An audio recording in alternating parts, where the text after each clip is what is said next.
Tudo bom, pessoal? Hoje nós vamos fazer um vídeo diferente aqui com o André, de novo. Tudo bem? Vocês já conhecem. E hoje nós vamos fazer vamos tentar fazer uma coisa diferenciada aqui. Eu já fiz com vocês algumas vezes, vocês já viram lá atrás alguns vídeos sobre visto L1, né? Hoje a gente vai tentar fazer um debate aqui. Eu me colocando no lugar de vocês, fazendo uma série de perguntas para o André, que às vezes as pessoas esquecem de fazer pra gente, às vezes as pessoas esquecem de colocar, ou elas não têm ainda aquele conhecimento necessário para fazer as perguntas mais objetivas, as perguntas mais importantes. Então eu acho que esse vídeo é muito importante, porque a gente vai tentar abranger bastante coisa sobre o visto L1. Vamos lá? Vamos lá. Bacana. André, explica pra gente, de uma forma resumida, o que é o visto L1. Correto. Bom, pessoal, o visto L1, na verdade, como muitos já devem pelo menos conhecer de uma forma geral, né, panorâmica, é um visto de trabalho, no qual ele requer uma transferência, né, de um gerente ou um executivo de uma empresa matriz, que normalmente é no Brasil, que normalmente Exato, a maioria, uma parte do nosso cliente vem do Brasil, para uma filial nos Estados Unidos. Daniel, muito importante essa questão, até para o ouvinte entender, essa denominação jurídica que foi colocada. Cada palavra dita aqui, ela tem grande valor. Por exemplo, eu falei em gerente ou executivo, eu não falei em sócio. Não necessariamente sócio. Exatamente. Eu falei em transferência, tá? E não em investimento propriamente dito. Então essa primeira parte, que é a parte mais importante da denominação jurídica do visto L1. E a segunda parte seria que esse indivíduo ele deve ter pelo menos um ano dentro dessa empresa, dentro dos 3 últimos anos anteriores. Ou seja, dentro de 3 ele tem que ter um dentro desta função de executivo, né, cargo de gestão ou chefia, né, digamos assim. Um ano nos últimos 3. Então, por exemplo, se essa pessoa foi fazer, e já aconteceu isso, tá? A pessoa foi fazer um curso de aperfeiçoamento técnico em outro país ou em outro estado, ou foi afastado daquele cargo específico por um ano e depois voltou, não tem problema nenhum, ela pode aplicar do mesmo jeito. Perfeitamente. Né? E muitas pessoas chegam e perguntam, né, poxa, qual que é melhor, eu fazer um L1 ou fazer um E2? O que você acha nisso? Correto. São 2 coisas totalmente distintas, né? Nós vamos falar num investimento, não está transferindo ninguém, não exige empresa brasileira, em compensação exige uma cidadania de um país que tenha tratado de navegação e comércio. Muita gente mistura um pouco isso. Vamos separar, né? Joio do trigo. É isso aí. Bom, são exatamente como você colocou, Daniel, são 2 vistos completamente distintos, tá? Um é um visto de investidor, o E2 é um visto de investidor. Não é o visto EB5 que gera Green Card, é um visto que gera um visto de trabalho, e é a semelhança que ele tem com o visto L, que é o visto de trabalho, mas é um visto de investidor. O L1 é um visto de principalmente transferência. Exato. Lógico, quem está iniciando uma filial nos Estados Unidos terá que fazer um investimento também, né? Mas é muito importante. Mas é causa e não consequência. Exatamente, é causa e não consequência. A gente normalmente interpreta de forma contrária. O investimento vai me levar ao visto. Não, a imigração sempre analisa a questão da transferência em si, e não necessariamente do investimento. Lógico que o investimento é extremamente importante, óbvio. E a transferência não pode ser para esse gestor vir aqui nos Estados Unidos fazer um trabalho de braçal, né? Ele tem que ocupar uma posição de gerente mesmo, basicamente de coordenar uma equipe, né? Não pode ser uma montagem de um homem só. Isso é uma coisa muito importante para as pessoas entenderem, né?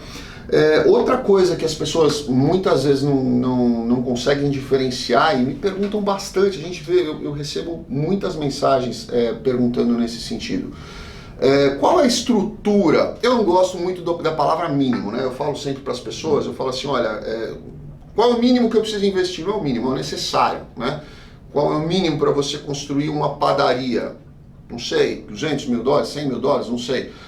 E para construir uma distribuidora, um Frying, por exemplo, é muito mais do que isso, né? Então não existe um mínimo, existe o necessário para que a pessoa olhe e acredite realmente que aquele business vai ser bem sucedido, né? Mas qual é a estrutura que você acha que é razoável de uma empresa no Brasil para que ela possa realmente se qualificar para transferir alguém para os Estados Unidos?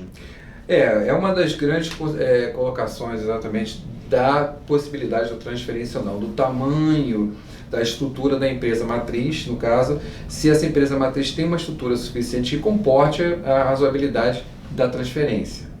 O que é muito subjetivo também, porque a lei não prescreve isso, né? Exatamente. É muito subjetivo e gera muita... exatamente por ser muito subjetivo, gera exatamente bastante dúvida com relação à colocação do agente de imigração, do julgador lá, que vai interpretar o que foi colocado ali no nosso processo. Por isso que é muito importante colocar isso de uma forma muito bem explicada, detalhada, com conhecimento de como eles lá pensam, né? Para a gente conseguir... transpor essa etapa, que ela é muito importante. Essa parte é extremamente subjetiva, o que, logicamente, é sempre importante lembrar que deve ter um tamanho razoável. Razoável, e dependendo também do tipo de negócio que você vai fazer nos Estados Unidos, né? Exatamente. Isso também, tudo é muito subjetivo, né? Até o próprio tamanho do investimento que você vai fazer é subjetivo. Se você já tem alguma coisa aqui, não tem, se você tem clientes aqui, se você tem alguma invenção, se é alguma área tecnológica, enfim, tudo é muito dinâmico na análise, por isso que é muito difícil a gente, sem realmente conversar com o cliente com calma, entender exatamente qual é o objetivo do cliente, é muito difícil a gente opinar e dizer, olha, o caminho é esse, o caminho não é esse, dá, não dá, porque às vezes o cliente normalmente, né, Daniel, numa ansiedade normal, ele tenta entrar em contato com a gente e fala assim, olha, eu tenho só uma pergunta, eu quero só entender isso um pouco eu conversei com um amigo meu e deu certo para ele, eu queria fazer igual. Exato, isso acontece bastante. Então ele sempre tem essa colocação e a gente às vezes passa uma vez de zangão, né? Porque fala, não, é melhor a gente conversar com calma. E o cliente fala, não, mas... Eu já sei. Eu já sei, eu tenho uma pergunta só. E aí quando a gente conversa, daquela uma pergunta, depois, né, quando a gente conversa depois com o cliente, ele percebe, realmente... muitas vezes o cliente tem um perfil até melhor por um outro tipo de visto. Sim.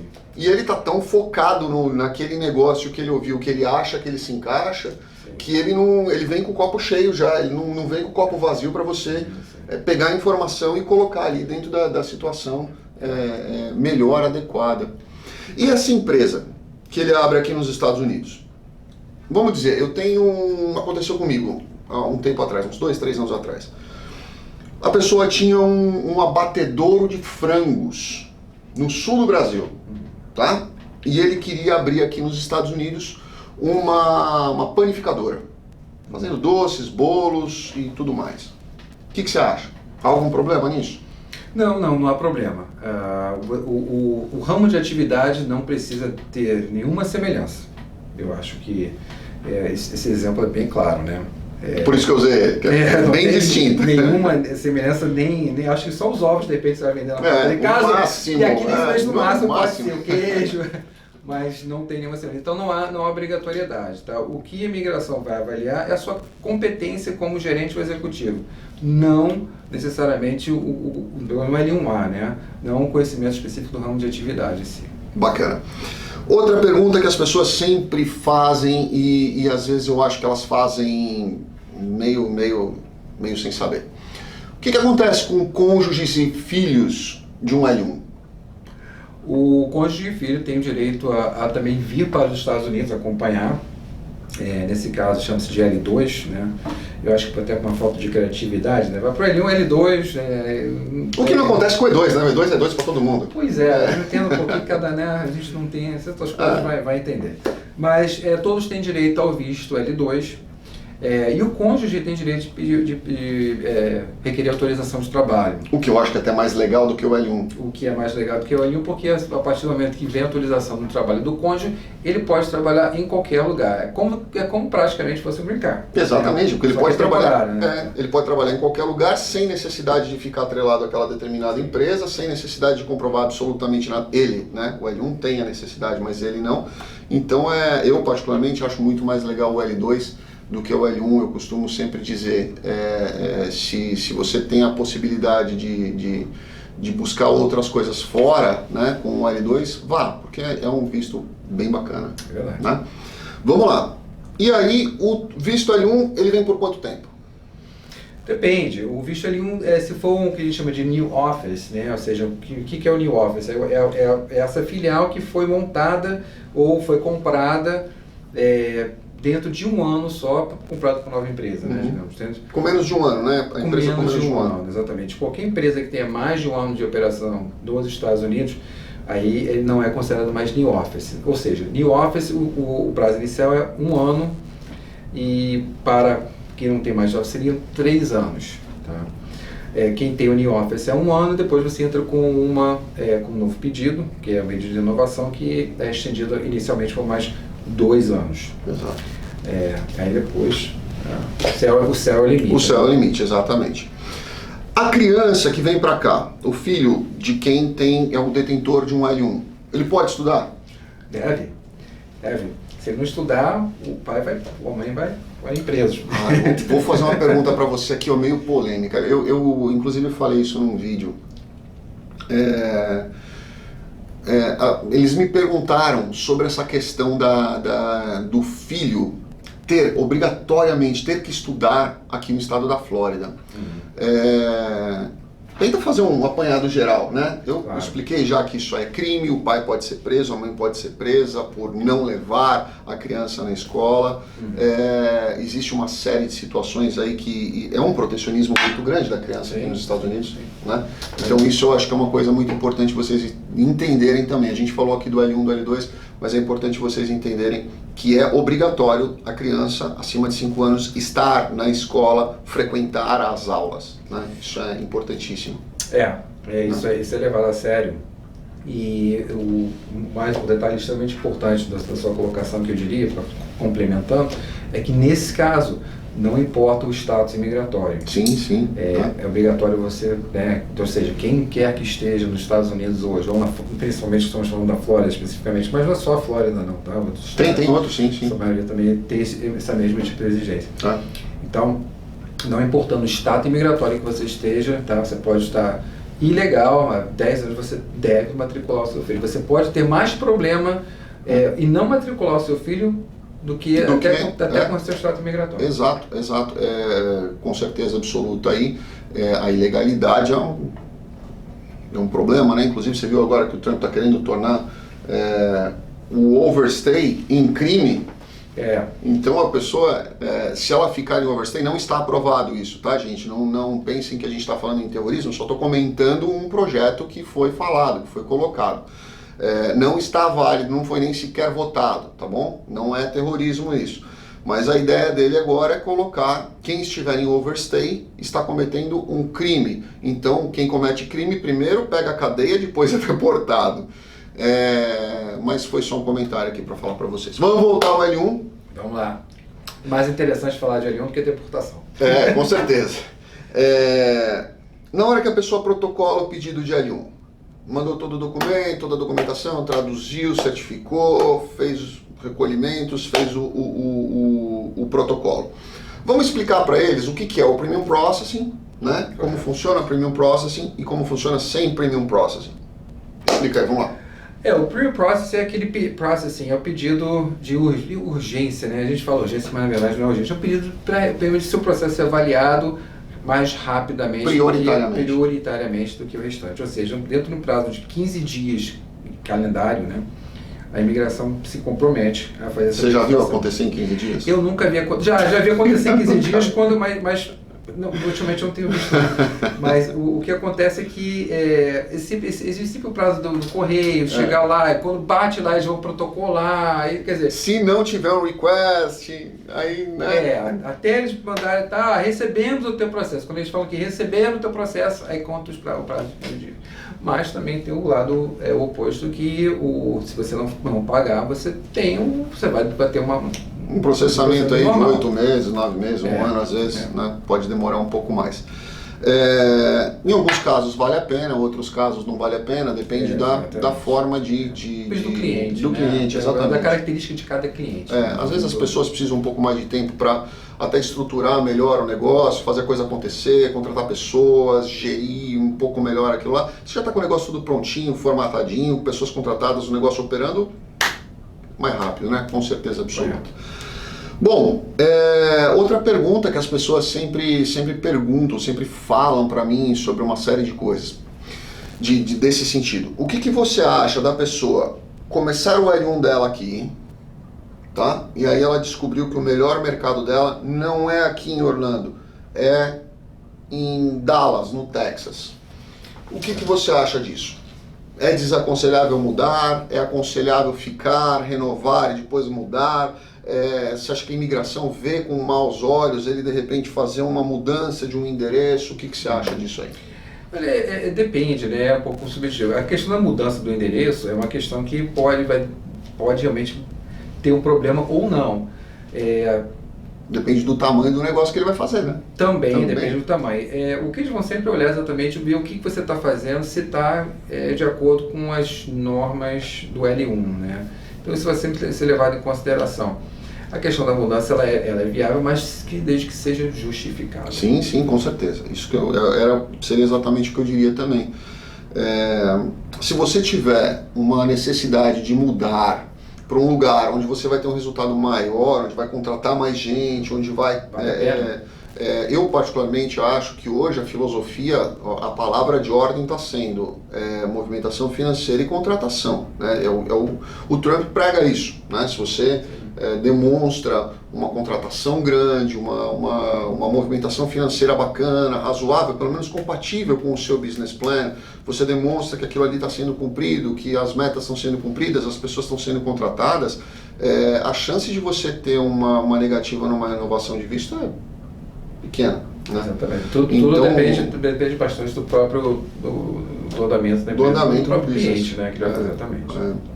Bacana. E aí, depois de 3 anos, cumpridos, renovou a primeira vez, passaram os outros 2, depois de 3 anos, é um visto temporário, o L1, o que essa pessoa pode fazer?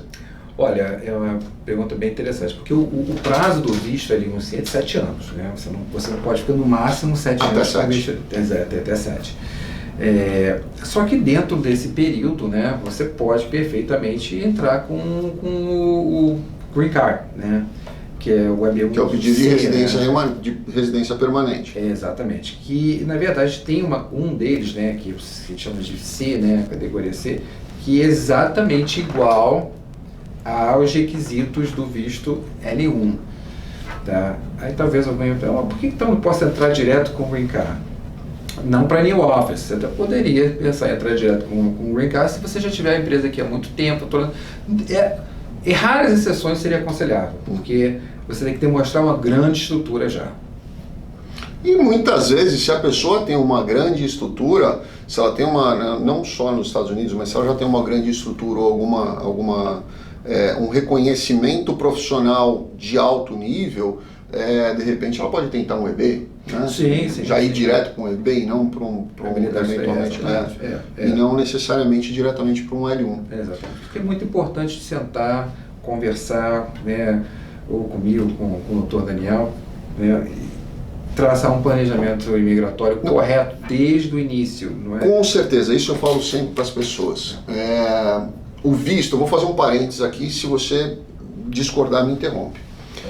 Eu acho que o visto L1, ele não é uma autorização para você mudar para os Estados Unidos e abrir uma empresa e começar um negócio. O visto L1, como o André disse, é um visto de trabalho. Para você abrir uma empresa nos Estados Unidos, para você contratar pessoas, para você investir nos Estados Unidos, para você movimentar dinheiro dentro dos Estados Unidos, comprar, vender, ele não precisa nem ter visto, ele não precisa nem ter passaporte, né? Ele pode abrir uma empresa do Brasil com o RG dele, ele faz a abertura dessa empresa, começa a mandar dinheiro legalmente, através do Banco do Brasil, por exemplo, contrata um gerente aqui, um gestor aqui de confiança, e essa pessoa vai fazer toda a operação para ele, e ele simplesmente fica no Brasil como investidor. O visto L1 é um pedido de uma autorização de trabalho, é uma transferência para que ele possa trabalhar dentro dos Estados Unidos. Não é uma autorização para que ele possa abrir um negócio e movimentar esse negócio, né? Então eu acho que qualquer visto, ele é sempre causa de alguma coisa. né? Ele é sempre consequência de alguma coisa, ele não é a causa daquilo. Para você ter um visto L1, você precisa ter primeiro os requisitos. Para você ter um visto E2, você precisa ter outros requisitos. Para você ter um EB, você precisa ter outros requisitos. Então, essas são as causas. A consequência é você atender a estas causas. Não adianta a pessoa querer simplesmente achar que ela, por si só, lógico, todo mundo quer ouvir o que fica mais confortável no ouvido, não adianta ela querer simplesmente se encaixar numa situação porque ela acha que ela cabe naquela situação. É aí que entra um profissional que vai orientar vocês. Sejamos, às vezes foge o português. Sejamos nós, seja qualquer outro profissional que tenha conhecimento, experiência do que está fazendo, mas é importante vocês conversarem com alguém que saiba o que está dizendo para você. Conversa com um advogado, não com algum paralegal. Não com alguém que eventualmente... Um amigo um amigo do amigo, ou um amigo deu certo e aí ele tem um amigo que deu certo também.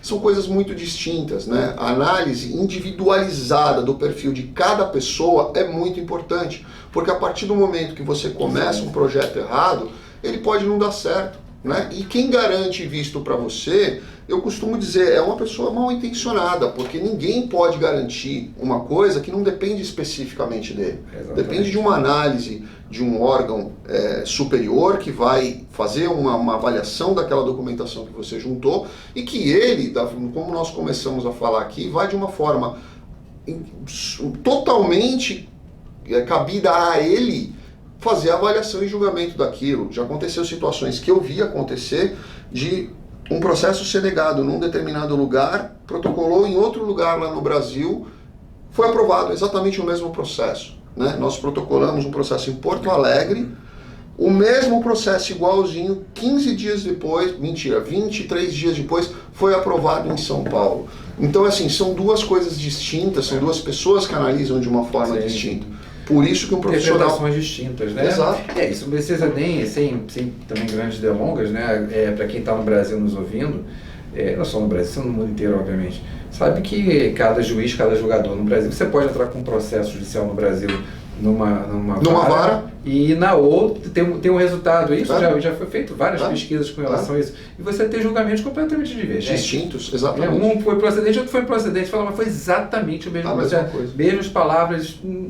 Lógico, isso foi um teste, né? Porque na verdade isso aí você vai dar litispendi, que eu acho que litispendi, exatamente. Mas desculpa se algum doutor no Brasil que esteja muito se eu errei, pode me corrigir, porque faz, né, eu já estou meio enferrujado. Mas, enfim, isso é uma coisa que... E acontece a mesma coisa aqui. Acontece. Então por isso que é importante você saber o teu perfil, ser adequado no teu perfil. Isso é um profissional realmente que tem experiência, que saiba te orientar, vai poder direcionar isso. Não o amigo do amigo, não o que você eventualmente interpretou que possa ser. Isso é muito importante. Certo? Mais alguma consideração? Gente, acho que você resolveu muito bem essa parte final. Sempre a recomendação é exatamente essa. Faça uma avaliação detalhada sobre a possibilidade no L1, né? Porque muita gente entra em contato com a gente e fala, eu quero visto L1 e tal.